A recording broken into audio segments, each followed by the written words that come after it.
What's up, guys? Welcome back to Bring Me Joy-Con.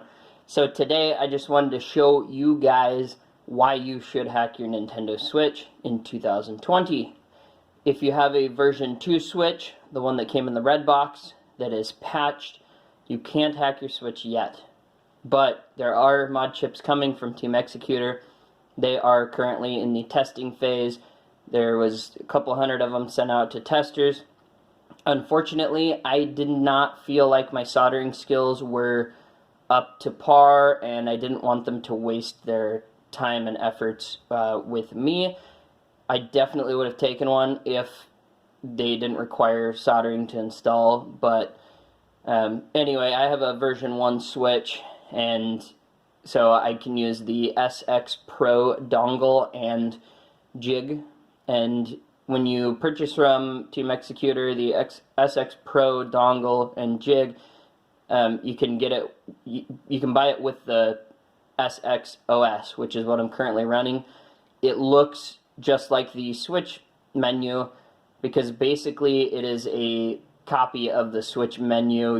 You dump the system menu, and it creates a MU NAND. So there's a sysnand, which is your normal Switch menu and all of its files and setup.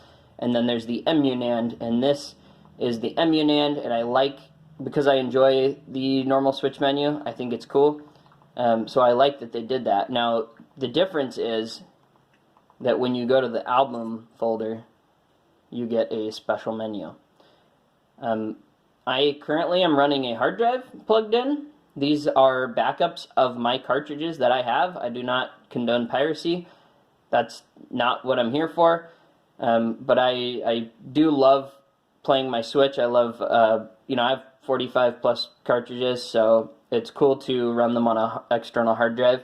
You can only do that with the SX OS, I believe. I'm not 100% sure on that, but I'm pretty sure I read that some of these other softwares, like the free ones like Atmosphere and things like that, I've never tried them. I'm sure they're fine, but I believe that they cannot run from external hard drive, which means you have to buy an SD card that is huge, and that costs a lot. It's like $260 for a 1 terabyte SD card. I actually have a 400 gig on the way just because I want to be able to carry more of my games with me on the go without having to switch cartridges. But when I'm at home, this hard drive is fantastic. So, and you can actually see under where it says application, it says USB hard drive.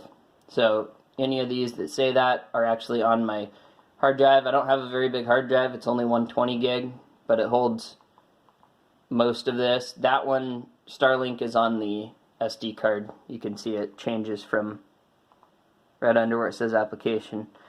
So anyway, it's fantastic. And then there's the cool thing about running SX OS is that it can mount XCI files, which are Switch backups. So say I want to play this, instead of having to install it to the menu itself on here, you can mount the game without, because it takes up space if you put the game on the Switch, if you install the game as a file.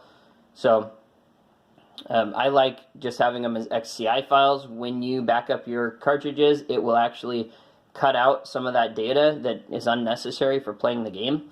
So it'll save you space on your hard drive or your SD card. And anyway, so I can mount this. That is just an XCI backup. And it'll put it right there. No install. And I can just choose.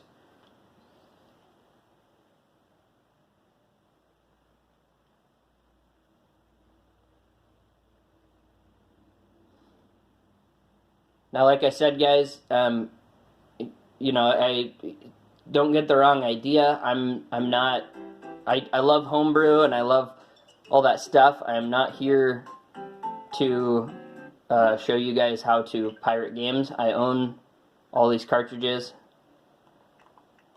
There's also up at the top here these menus. So with SX OS, you have to have a valid license to run their software. So you... Oh. I'm trying to go over. Sometimes that hard drive being plugged in, it's trying to read.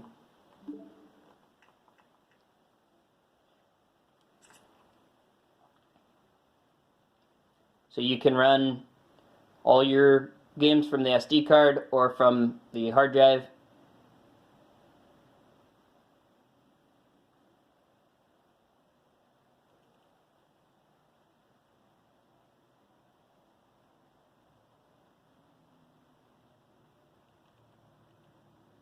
You can run RetroArch to play retro games. Tinfoil is this program that you can install games and updates and stuff. I don't really use it because SXOS kind of has all that stuff built into it, so I don't need it. Checkpoint is pretty cool. It will back up your save files, so pretty neat. You can back up any save file. So say I want to back up Binding of Isaac.